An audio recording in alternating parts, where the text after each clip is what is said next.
E aí galera, tudo bom? Boa noite. Vou colocar aqui o Alexandre, pessoal, na chamada, viu? Ele que vai.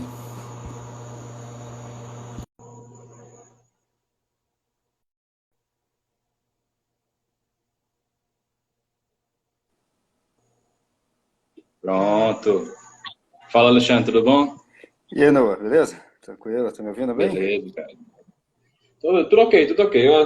O Instagram recentemente atualizou o sistema, agora tá bem mais nítido, bem mais dinâmico, eu gostei. Tá Muito melhor? Ah, bom. então tá. Então tá tranquilo.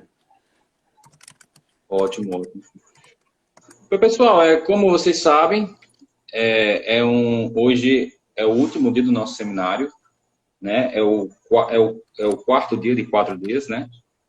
E nós já temos toda uma palestra com o Alexandre falando assim sobre as bases assim dessa relação entre fé e ciência, nos mais diversos aspectos, né? Infelizmente a gente não pode fazer mais porque é um assunto muito amplo, como até mesmo o próprio Alexandre deixou claro. Mas é isso aí, olha. Quem tem perguntas, pode mandar na caixinha de perguntas aí do Instagram. Já pode deixar se vocês quiserem. Nós já temos umas aqui que o pessoal mandou e nós vamos responder agora, passar elas agora para lá, porque elas já foram enviadas de antemão. E estou reprimindo aqui novamente agradecimento ao Alexandre por ele ter estado conosco nesse tempo. Foi um sábado muito massa mesmo, muito bacana, em que a gente pode tirar nossas dúvidas sobre esse assunto tão extremamente importante para a igreja brasileira, né? E, pessoal, só com um último aviso assim com relação ao pessoal, que eu sei que tem sempre pessoas que querem saber, os certificados a gente vai enviar em até 2 semanas para vocês, ok? Não vai demorar muito, eu garanto a vocês. E é isso aí, gente. Então, olha, eu vou começar aqui pegando algumas perguntas, já de antemão que a gente tem aqui, né? Uma das que a gente falou no terceiro encontro foi sobre as visões cristãs sobre as origens, né? Criação do homem, criação da terra, criação do universo. E aí, por questões de tempo, né, a gente não pode adentrar muito, até porque ele tem uma literatura gigantesca nesses temas sobre as origens, né? E coisa que 1 hora o Alexandre não poderia dar, né? Meu Deus. Mas o Alexandre falou assim, o Alexandre falou e a gente conseguiu entender muito bem cada uma delas. Só que ficou uma coisa que eu acho que o pessoal até queria muito saber, que é assim, Alexandre, que ficou a pergunta. Você uma vez disse na live assim que cada uma dessas 4 visões, né, criacionismo da Terra Jovem, Terra Antiga, Evolutivo e Design Inteligente, cada uma delas tem problemas. Aí eu queria que você falasse aqui para nós, assim, resumidamente, quais são os problemas que cada uma dessas 4 visões, que são as visões principais sobre as origens que divergem, né, entre vários irmãos na fé, qual é o problema dessas 4 visões principais? Assim? Bom, problema a gente pode fazer em ordem alfabética, cronológica. Assim, problemas todas elas têm e tem bastante, tá? E assim, e a gente pode fazer problemas por áreas.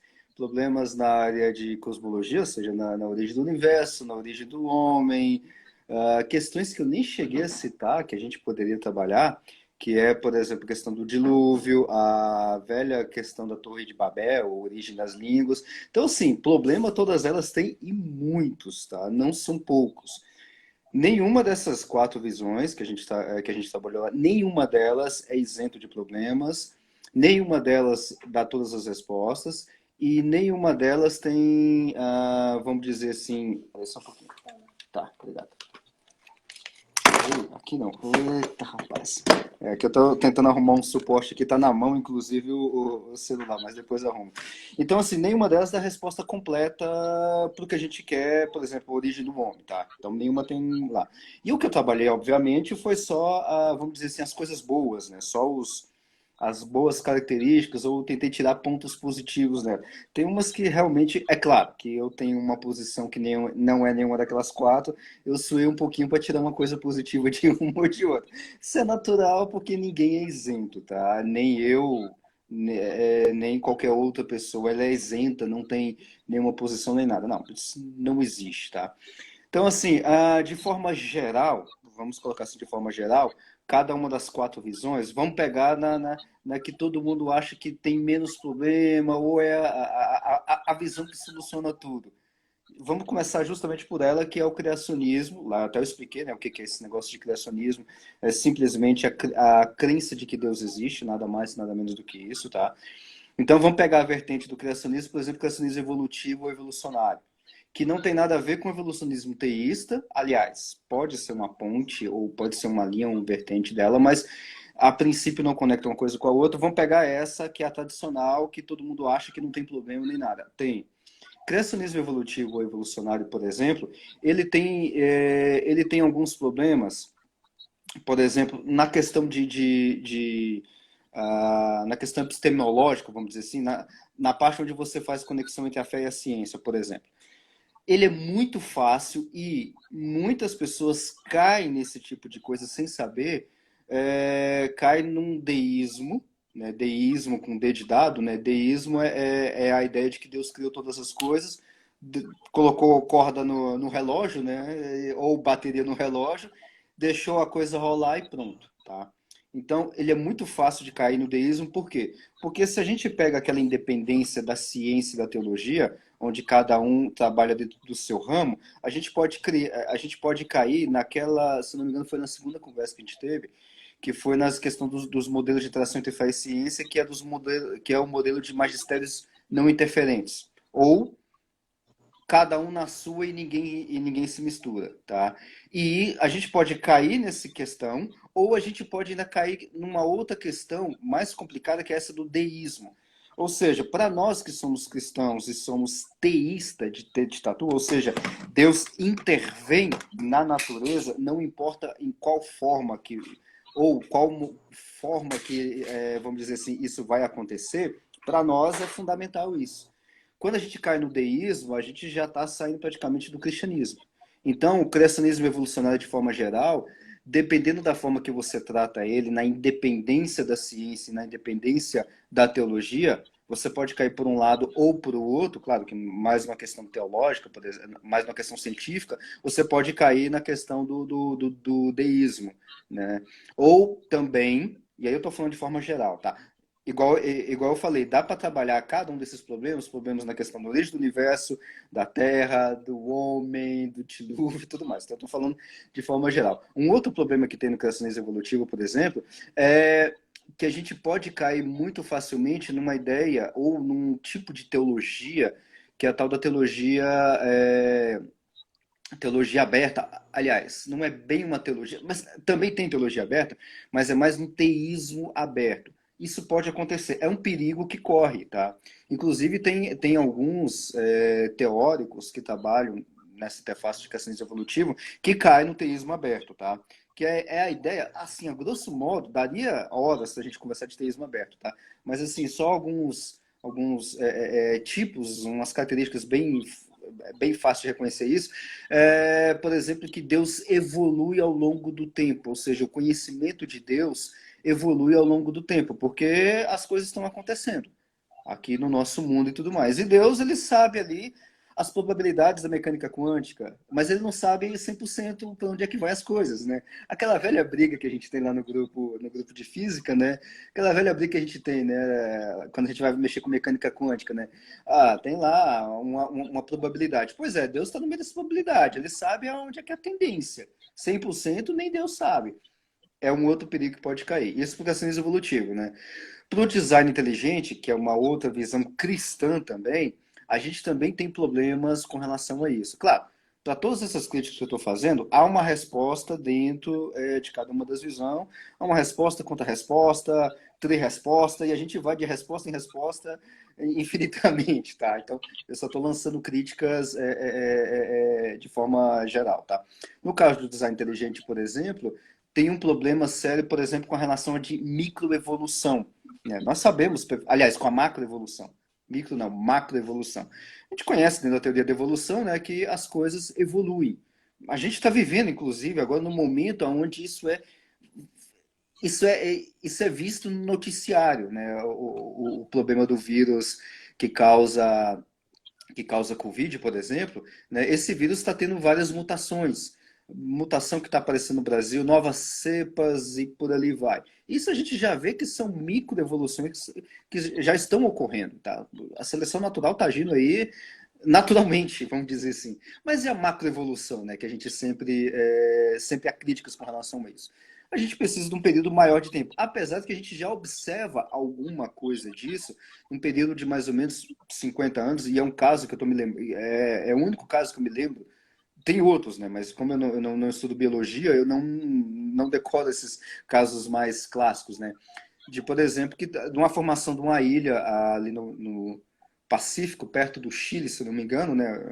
Uma ilha vulcânica, aonde inicialmente tinha uma população de pássaros e hoje nós já temos já duas espécies de pássaros. Isso já seria um tipo de especiação e, assim, para mim, que eu não sou biólogo, isso para mim já é uma macroevolução, né? O pessoal pensa que macroevolução é você sair de uma ameba e já se formar num homem completo com quatro braços, não, com dois braços. Isso já é uma macroevolução muito maior, não, com dois braços e duas pernas. Também é, mas a gente tem processos internos aí. Então, o design inteligente critica muito isso. E uma outra crítica que eu faço também ao design inteligente, que também tem problema com relação a isso, novamente, design inteligente vai dar resposta para isso, não tem problema.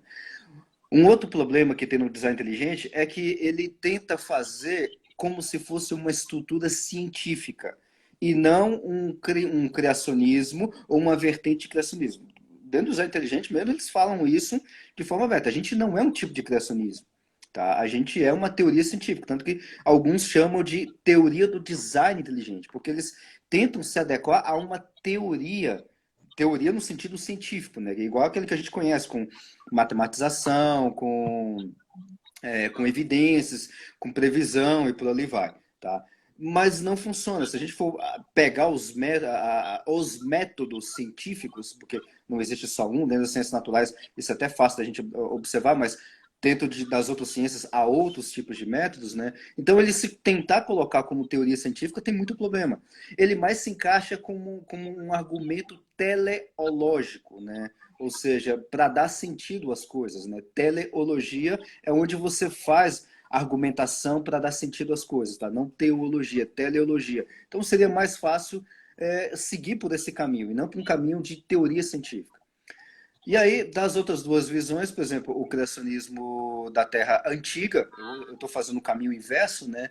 O criacionismo da Terra Antiga tem alguns problemas com relação a ele, por exemplo, na questão da criação do homem, isso é só um exemplo, na criação do homem, algumas vertentes, e tem várias vertentes do criacionismo da Terra Antiga, uma das vertentes diz que o ser humano apareceu justamente como é narrado o texto bíblico ali, Gênesis capítulo 2. Do pó da terra Deus formou, assoprou naquele boneco de barro, teve transformações físicas, químicas e alguma coisa do tipo biológica e se transformou num ser humano, tá? Esse é um dos problemas que a gente pode ver no Questões da Terra Antiga. Porque eles vão argumentar isso dentro da narrativa do texto bíblico e tudo mais. E a gente vê que o texto bíblico não tem essa pretensão de ensinar ciência, né? John Walton mesmo é um autor que eu estou lendo bastante ultimamente, ele até fala, olha, não tem ciência dentro da Bíblia. Tá, beleza, você está vendo ciência dentro da Bíblia, mas a ciência do século XXI, do século XX, do século XVIII, qual ciência que você está vendo? Você está vendo justamente agora, mas essa ciência que você está vendo agora serve lá para o século XXV? Não sei, a ciência vai evoluir até o século XXV com a mesma? Vai ser diferente? Como é que é? Então, tem essa problemática. Um outro problema do criacionismo da Terra Antiga, por exemplo, naquele livro que a gente tem, A Origem, quatro visões cristãs sobre criação, evolução e design inteligente, feita pela editora Thomas Nelson Brasil, em parceria com a BC2, lá o Hugh Ross vai defender uma vertente específica do criacionismo da Terra Antiga, que é o criacionismo progressivo, né? E lá no texto, esse texto inclusive está em português, tá? O Hugh Ross vai fazer algumas análises, por exemplo, com relação à evolução do Sol. Rapaz, e ali eu poderia fazer uma lista de problemas que ele coloca na questão da evolução estelar, evolução de estrelas, e evolução aonde ele dá a entender que o Sol, ele não, o nosso Sol aqui, a nossa estrela mesmo, aquela que aparece de dia, dá a entender que ela meio que surgiu de uma forma sobrenatural. E ela diverge completamente da evolução estelar de outras estrelas que nós conhecemos, que nós observamos, né? Então ele coloca isso numa característica especial.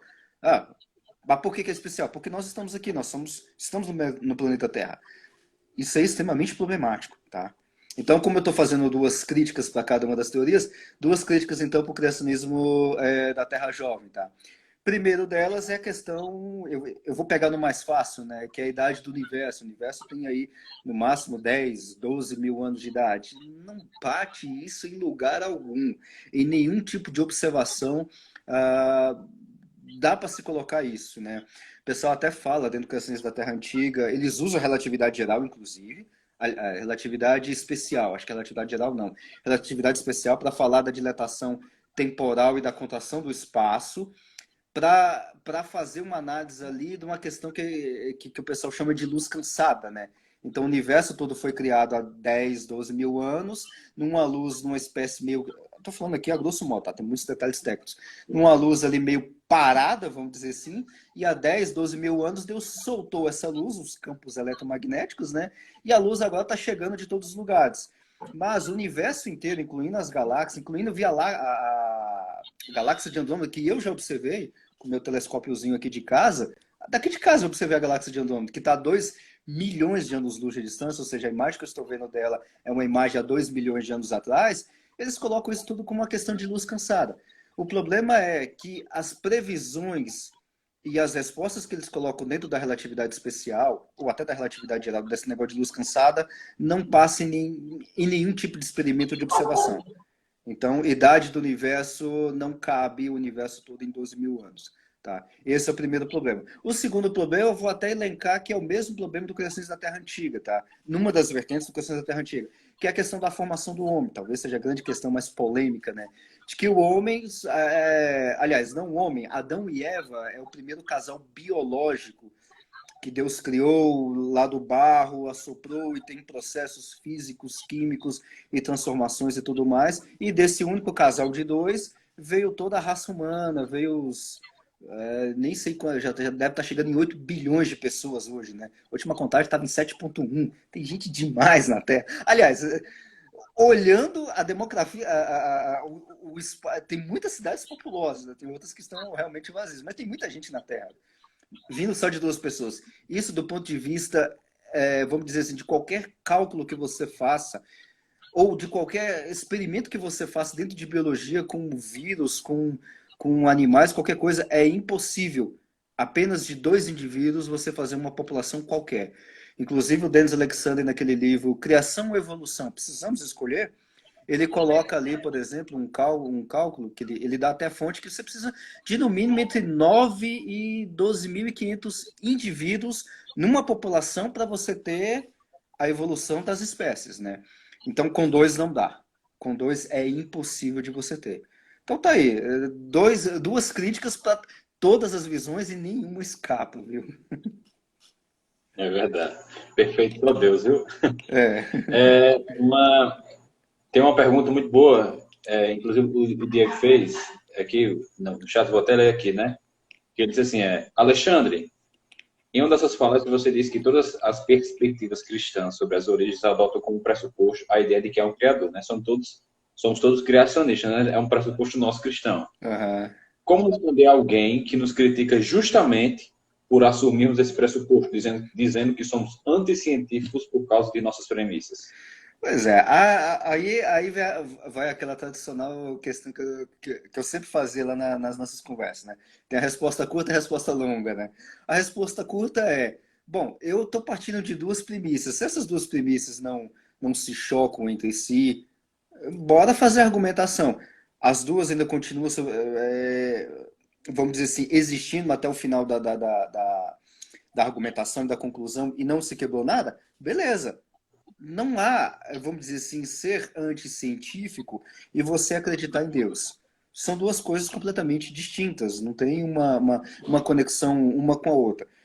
E aí eu já vou entrar na resposta longa. Por quê? Porque, cientificamente falando, nós acreditarmos em Deus ou não acreditarmos em Deus não vai interferir nas premissas iniciais vamos dizer assim, de ser um cristianismo. Claro, que para ser um cristianismo você tem que partir da premissa que Deus criou todas as coisas. Você parte justamente disso. Então, mas isso não é uma questão anticientífica, por exemplo, se você dizer que acredita em Deus, porque Deus não pode nem ser provado e nem ser, vamos usar a mesma palavra, desprovado cientificamente. Não tem como você desprovar Deus, tá? Usando matemática, usando física, usando qualquer coisa, é impossível cientificamente provar ou desprovar a existência de Deus. Não tem como. Então, se eu parto da premissa de que as coisas todas foram criadas, a forma como as coisas foram criadas, a gente vai discutir na parte científica, a gente vai arrumar processo lá, tá? Por um lado. Agora, se o outro lado é que Deus criou todas essas coisas, eu posso conectar que Deus criou todas as coisas através de um processo de teoria do Big Bang, teoria da evolução e tudo mais, ou através de uma criação instantânea, ou através de qualquer outro processo. Eu posso fazer esse tipo de conexão, porque na parte científica eu não anulo em momento nenhum a questão de Deus. Então, a gente ser chamado de anticientífico, não, isso não é científico acreditar em Deus. Tá, e não acreditar em Deus por acaso é científico? Ou seja, a gente tenta colocar, ou a gente acha que, vamos dizer assim, colocar Deus ou não colocar Deus em alguma teoria científica vá anular alguma coisa que a gente faz da ciência. Não, não faz. Então não faz sentido a gente falar que a não crença em Deus faz a nossa ciência ser melhor ou pior. Não, simplesmente não entra na questão. Agora, por outro lado, né, isso na questão científica, por outro lado, nenhum cientista, zero, não existe nenhum cientista no mundo que não tem sua cosmovisão, sua crença, seja ela acreditar em Deus cristão, acreditar em Alá, ou acreditar em qualquer outro Deus, ou acreditar em outros deuses, ou não acreditar em Deus nenhum. Todos, 100%, 101% dos cientistas, colocando aí a incerteza de Heisenberg no meio da conta, tá? 101% dos cientistas acreditam em alguma coisa ou acreditam que não existe nada. Isso é fato, tá? Mas os que acreditam em um Deus cristão ou não acreditam em um Deus cristão fazem ciência de igual forma. Eu, por exemplo, passei a minha pós aqui na UNB, excelente, maravilhosa. Eu recomendo, inclusive, todo mundo que venham para Brasília, façam aqui graduação em Física em Brasília, façam sua pós aqui, é excelente, tá? Estudei com colegas cristãos, com colegas que eram hindu, teve um colega aqui que era hindu, e ele fazia suas orações, suas rezas lá e tudo mais. Quando a gente estava lá dentro, a gente ainda conversava. Ele era indiano, então a nossa conversa em inglês era bastante arrastada, mas ele tinha uma crença bem fundamentada e trabalhava com física teórica. Tinha outros colegas que eram ateus e eu ali no meio um cristão. E todos nós fazíamos a mesma coisa ou trabalhávamos com a mesma área, física. Alguns com cosmologia e por ali vai. Então, você ser cristão ou não ser cristão não te deixa mais ou menos científico ou faz você fazer mais ou menos ciência. Não, vai depender da sua cosmovisão. É claro que eu vou trabalhar e vou amarrar a minha ciência, e aí vem um ponto muito importante. A minha interpretação, porque a ciência vai ficar um negócio esquisito, mas veja só, a ciência é uma ciência interpretativa. Ela passa por interpretação humana. E eu vou colocar essa interpretação, ou o óculos, para eu observar como as coisas funcionam, usando o método científico, mas eu vou colocar o óculos da cosmovisão cristã. Porque para mim faz muito mais sentido. Eu não acredito em Deus. Beleza.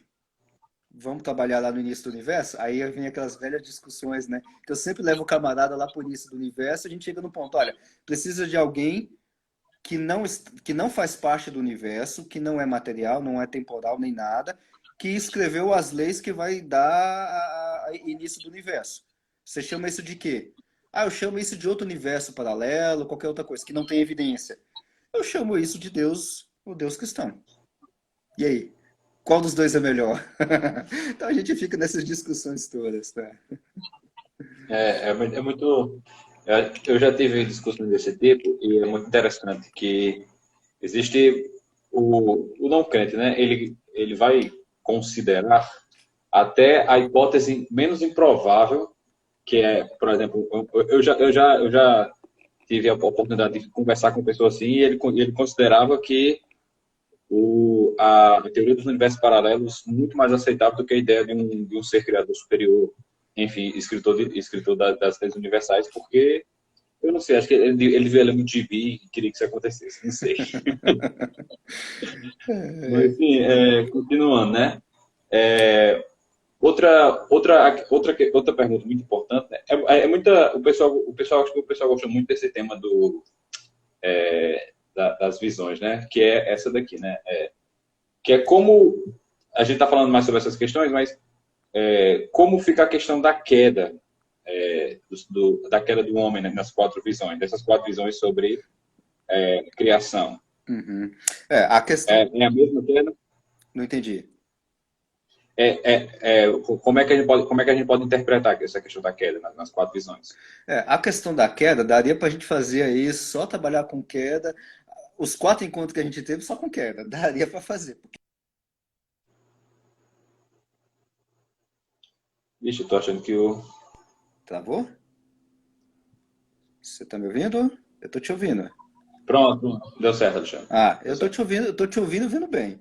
Ah, bom, então, trabalhando nessa questão da queda, por exemplo, claro que aqui a gente vai dar uma visão numa questão. Ixi, eu acho que ele caiu. Vocês estão me ouvindo? Não, cai não, Alexandre. Beleza, não, Tranquilo. tranquilo. É porque às vezes a minha internet aqui, você sabe, né, me deixa no escuro, literalmente. Então, a questão da queda, falando numa visão, obviamente, dentro do nosso contexto cristão, tá? Para nós cristãos, incluindo todas as 4 visões, não há dúvidas que houve a queda. A queda existiu, foi um evento, por meio dela entrou o pecado no mundo. Todos os seres humanos, por causa dessa que a gente chama na teologia, né, de representação federal, todos os seres humanos já nascem com pecado. Então, assim, é uma questão que é basilar dentro da teologia cristã. Então, como a gente está trabalhando aqui, as 4 visões vão dizer houve queda, e é um evento. Agora, o que vai divergir em cada uma dessas visões, e aí daqui a pouco eu vou explicar por que talvez vai ser no processo que aconteceu a queda, o evento em si, né? A parte, entre aspas, históricas. Por exemplo, no criacionismo da Terra Jovem, é exatamente do jeito que aconteceu ali, que está em Gênesis capítulo 3. Tinha Adão e Eva, que era o único casal biológico, o único casal que existia na face da Terra, conversou com a cobra enganou Eva, enganou Adão, todo mundo comeu do fruto proibido. Eu vou chamar de maçã aqui, mas a Bíblia não fala que é maçã, só para uma simplificação, tá? A Bíblia não fala que é maçã, eu que estou falando maçã para simplificar. Todo mundo comeu da maçã, docinha, vermelhinha e tal, e o pecado entrou, que é o ato de comer a maçã, mas não é o ato físico em si é a desobediência. Então, o evento da queda para o CTJ vai ser isso.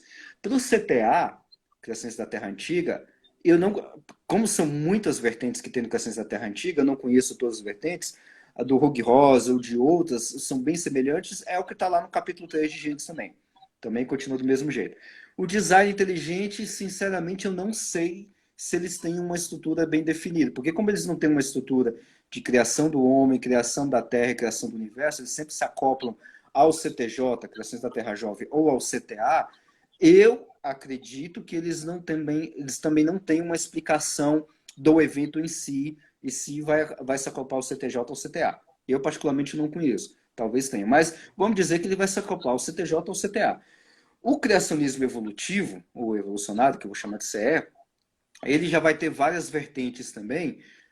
Várias vertentes por quê? Porque a análise daquele texto de Gênesis capítulo 3 porque o criacionismo evolutivo ele olha o texto bíblico dentro do seu contexto original, que é o que o John Walton chama de rio cultural, né? Você tem que olhar a cabeça do Moisés quando ele está escrevendo esse texto lá no século XV a.C., que obviamente não é uma cabeça igual à nossa. Então, ele está narrando ali, e é algo que eu estou tratando lá nos meus textos do Hora de BDA, né? Talvez, não sei se o pessoal está se chocando muito com isso, mas que depois a gente pode conversar sobre isso, que é uma narrativa mítica, não é mito. Mito não é uma história inventada, tá?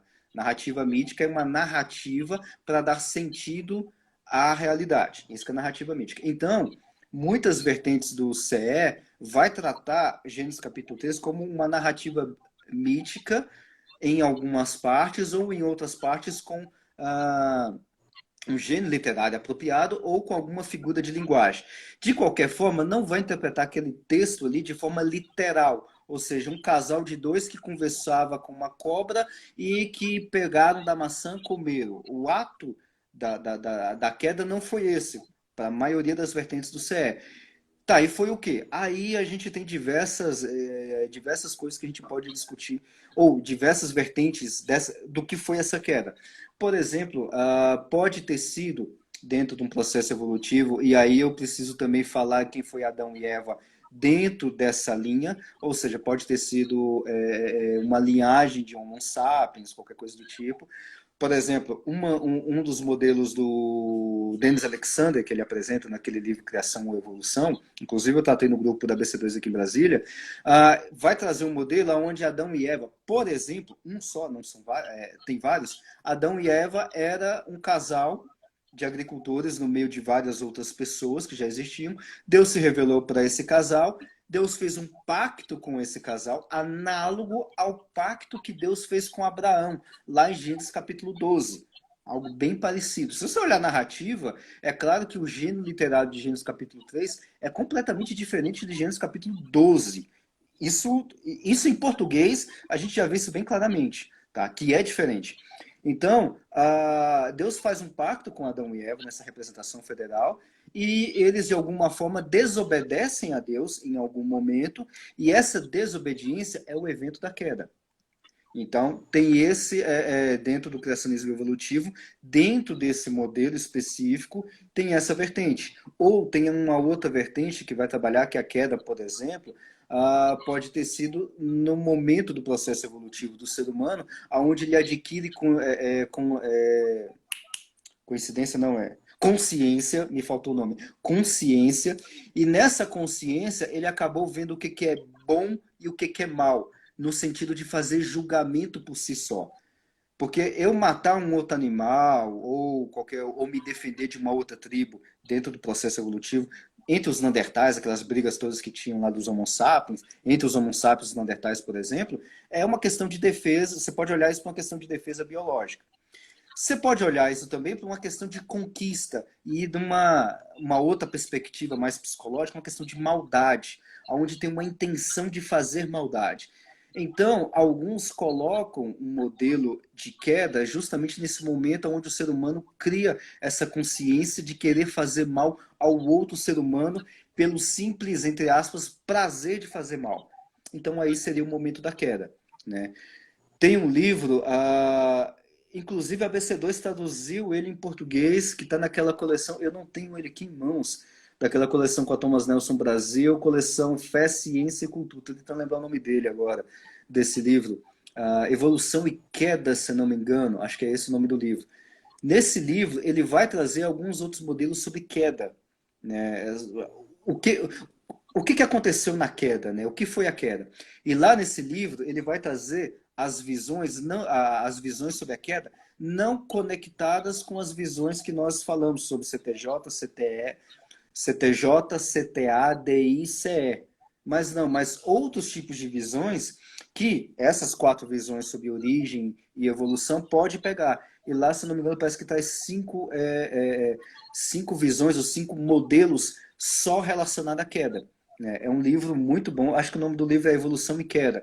Thomas Nelson Brasil em parceria com a editora Thomas Nelson Brasil em parceria com a BC2, numa coleção que tem. É o último livro, inclusive tem até uma live do Marcelo Cabral e do Thiago Garros, da BC2, falando sobre esse livro. Então, nesse livro vai trazer essas 5 visões. Eu não lembro de cabeça todas as visões, porque eu estudei, acho que foram só 2 visões, e era no livro, na edição em inglês. Então, a minha dificuldade foi dobrada aí agora. Mas agora não, a gente tem um livro em português. Então, assim, resumindo, a queda, ela é basilar dentro do cristianismo. A queda, para nós cristãos, aconteceu, é um evento histórico.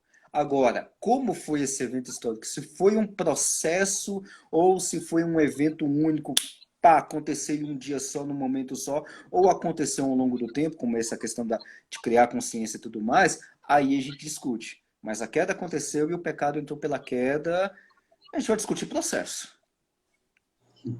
Exato, exatamente.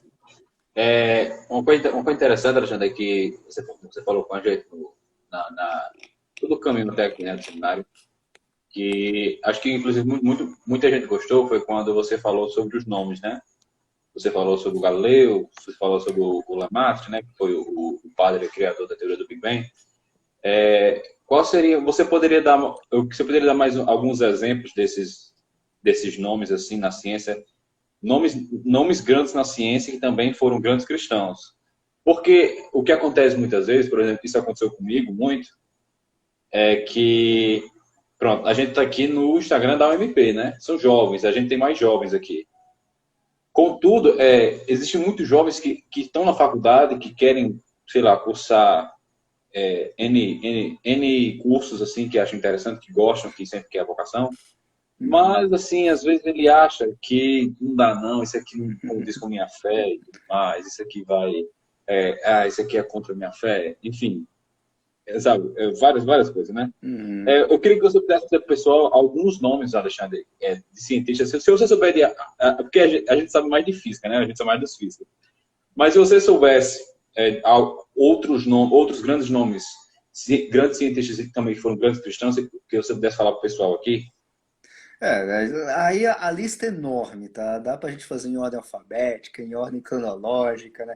Claro que eu vou a maior quantidade de nomes que eu conheço, obviamente, é dentro da física, onde a gente mais estuda, né? Mas assim, talvez seja mais comum nas áreas das ciências naturais um pequeno grande nome que é Isaac Newton, né? Tanto que nós temos ali no final do século XIX, por exemplo, início do século XX, antes da mecânica quântica e da relatividade, chega a ter um grande físico, que também era cristão, daqui a pouco eu cito o nome dele, que falou, olha, a ciência está acabada, a física está acabada. É um mito, a gente não sabe se isso é um mito ou realmente aconteceu. Eu não duvido que isso aconteceu, dado o histórico do camarada e dado o que um físico fala em palestras, né? Eu não duvido que isso tenha acontecido.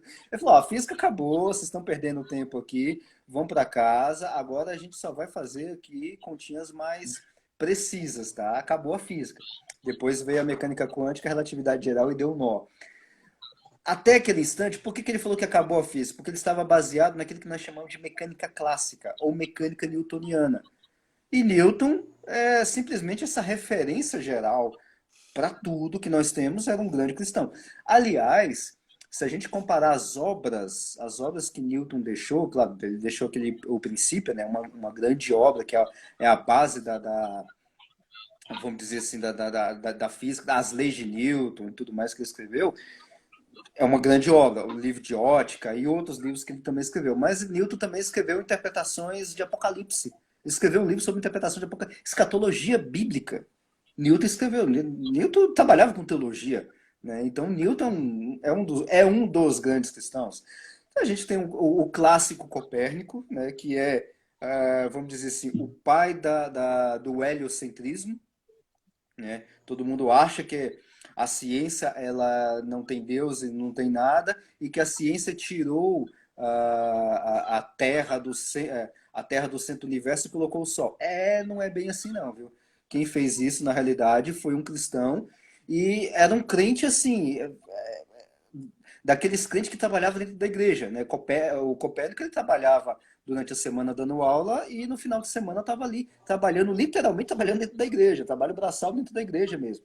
Esse é um outro caso, Kepler, que é o clássico exemplo das leis de Kepler, que nós descobrimos buracos negros, sim, a gente usa as leis de Kepler para descobrir buracos negros, exoplanetas, hoje, data de hoje, 2021, para descobrir exoplanetas, planetas fora do sistema solar, que já está... Perdi a conta. A última contagem que eu vi estava em 4.600 confirmados. Deve ter passado já esse número já.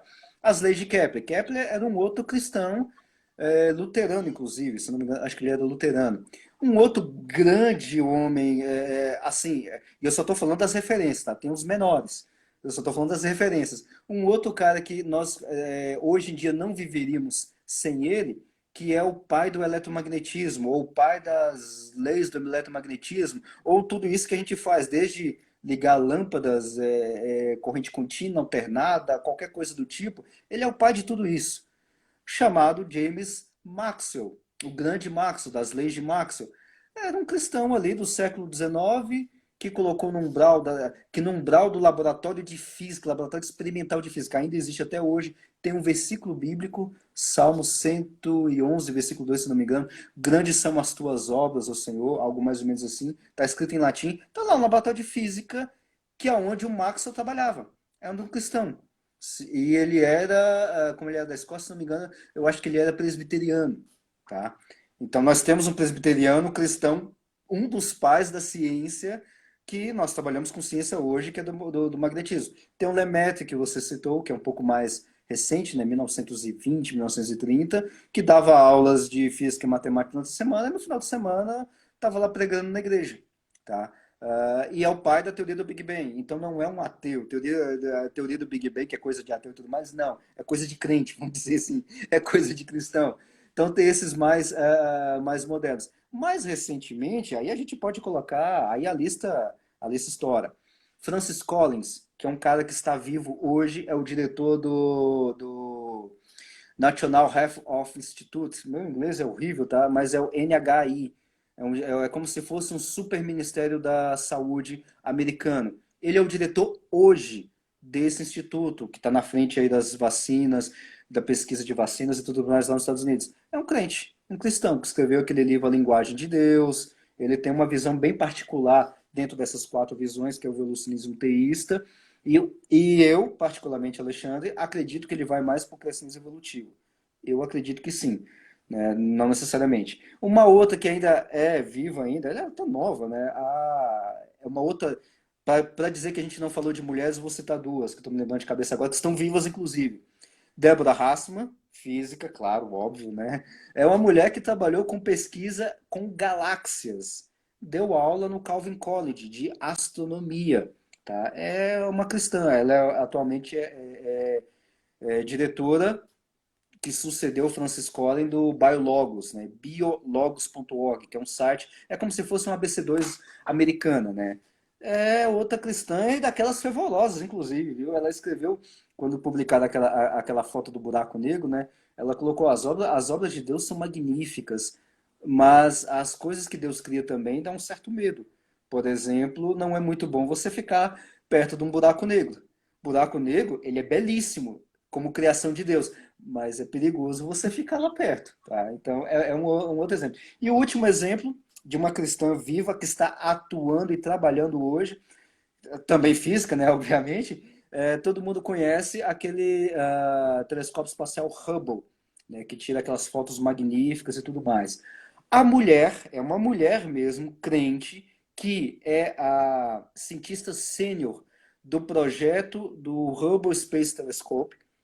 A mulher trabalha na NASA, é uma cristã chamada Jennifer Wiseman. Ela já esteve aqui no Brasil, se não me engano, 2 vezes, tá? É outra crente, é outra cristã e daquelas fervorosas. Durante a semana tá tirando aquelas belíssimas imagens que a gente tem do Hubble, fazendo análises das mais diversas, e no final de semana tá lá fazendo as suas orações, lendo a Bíblia, pregando na igreja. Né? Claro que aqui eu tô fazendo quase que uma dicotomia, não, mas ela faz isso de forma contínua, inclusive. Tá? Assim, a lista de cristãos é imensa.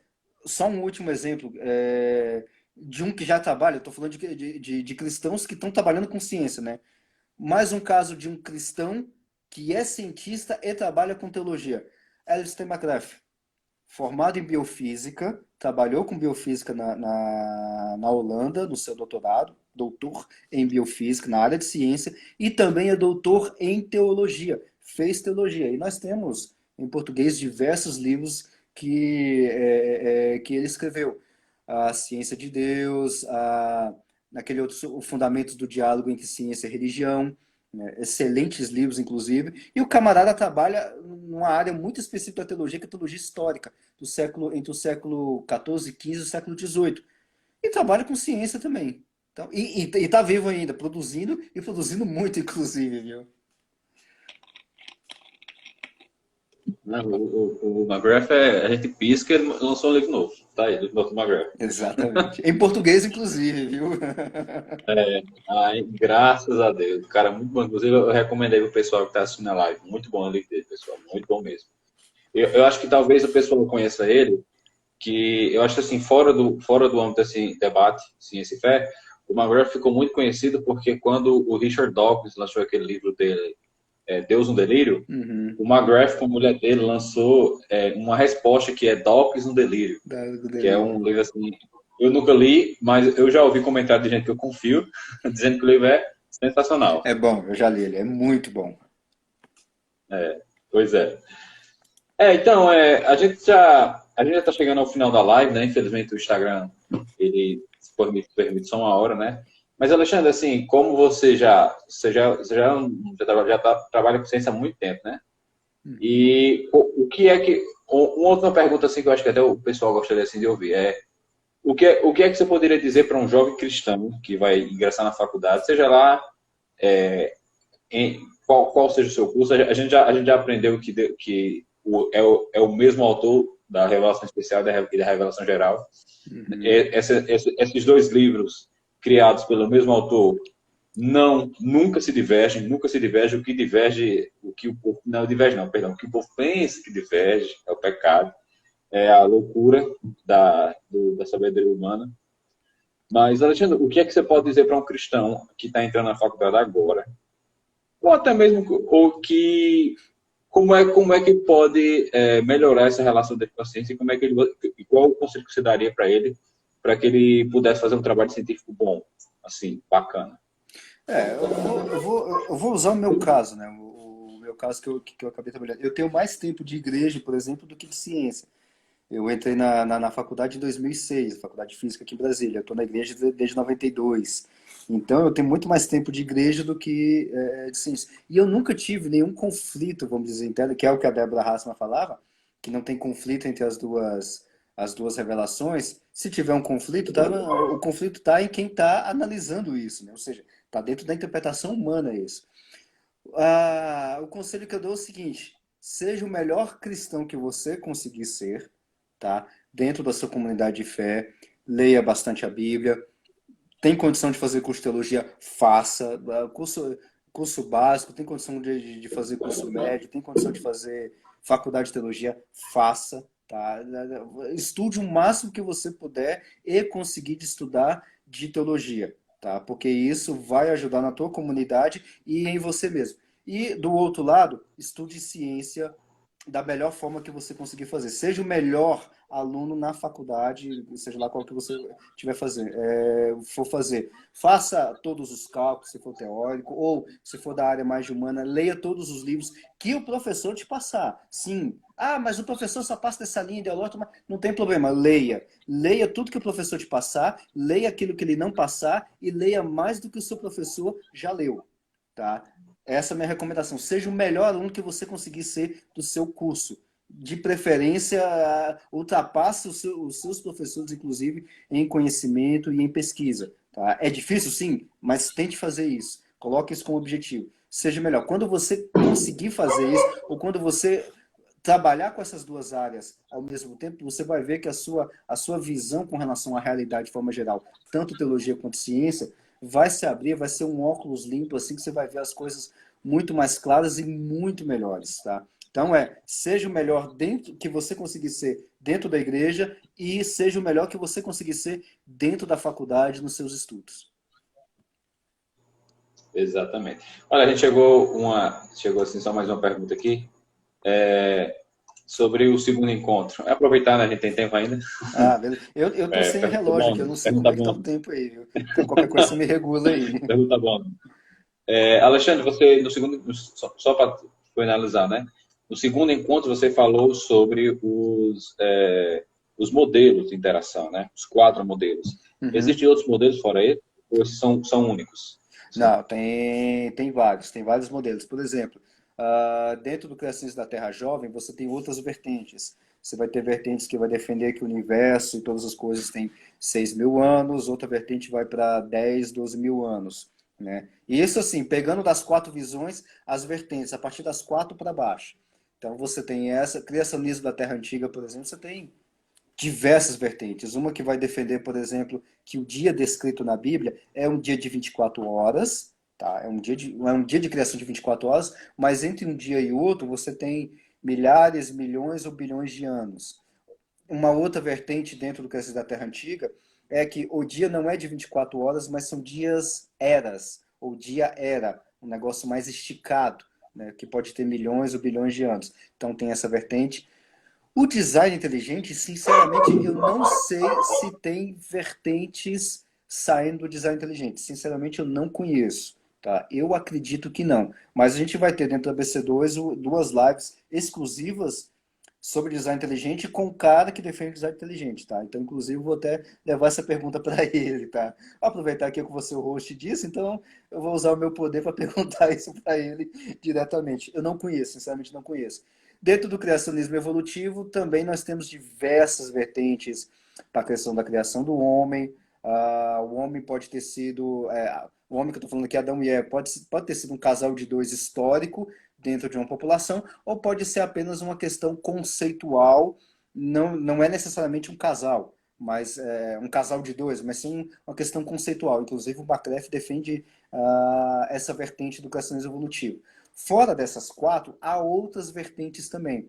Por exemplo, o evolucionismo teísta, que abrange também o criacionismo evolutivo. Então, o criacionismo evolutivo é um dos braços do evolucionismo teísta.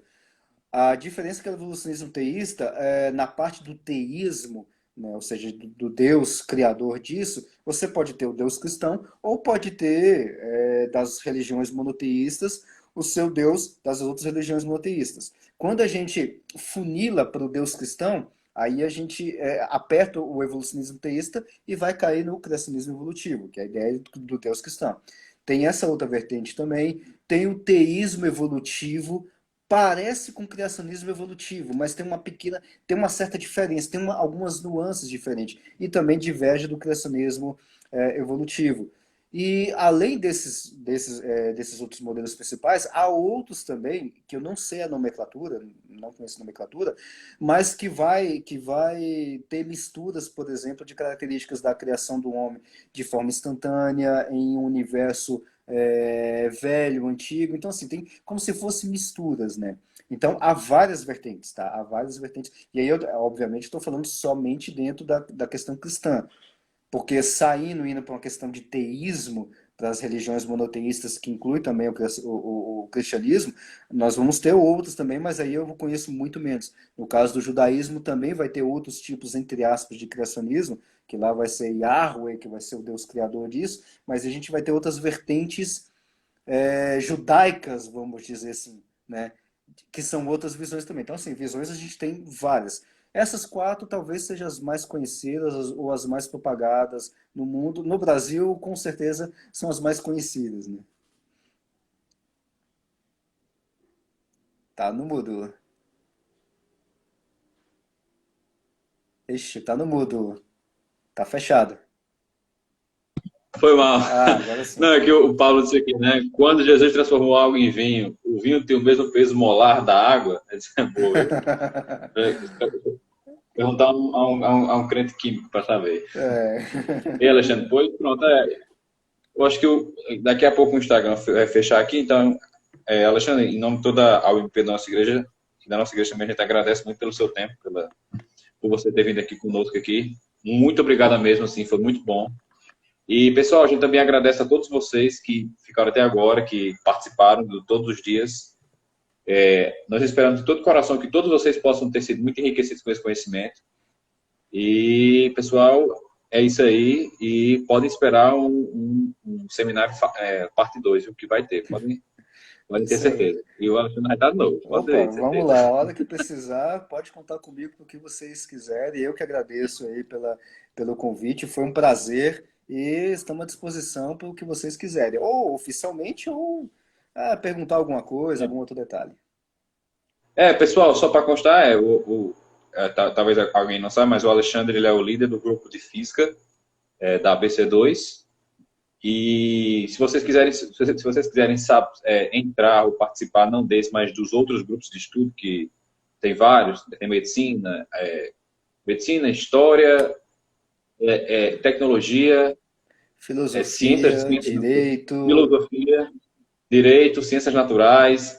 Gente, muito grupo bom e a BC2 também espera muitos voluntários que possam criar novos grupos, né? Se vocês quiserem entrar em contato com a BC2, falta ainda muita disciplina aí que a gente espera que a gente possa achar, né? É isso aí, Pois é tranquilo. isso aí, pessoal. E se vocês quiserem entrar em contato com o Alexandre, vocês podem ir lá pelo grupo de Ciências Naturais, que vocês podem pegar o contato dele por lá, viu? Ou meu contato aqui vai Então, direto é aqui isso aí, também. pessoal. Também tem aqui, né, pessoal? Quem quiser falar com ele, a gente tá Fique à aí, vontade, sem disponha aí. problemas. Pois é isso aí, pessoal. Valeu. Boa noite a todos, viu? Fiquem com Deus. E até a próxima aí, galera. Valeu. Falou, pessoal. Até mais. Tchau.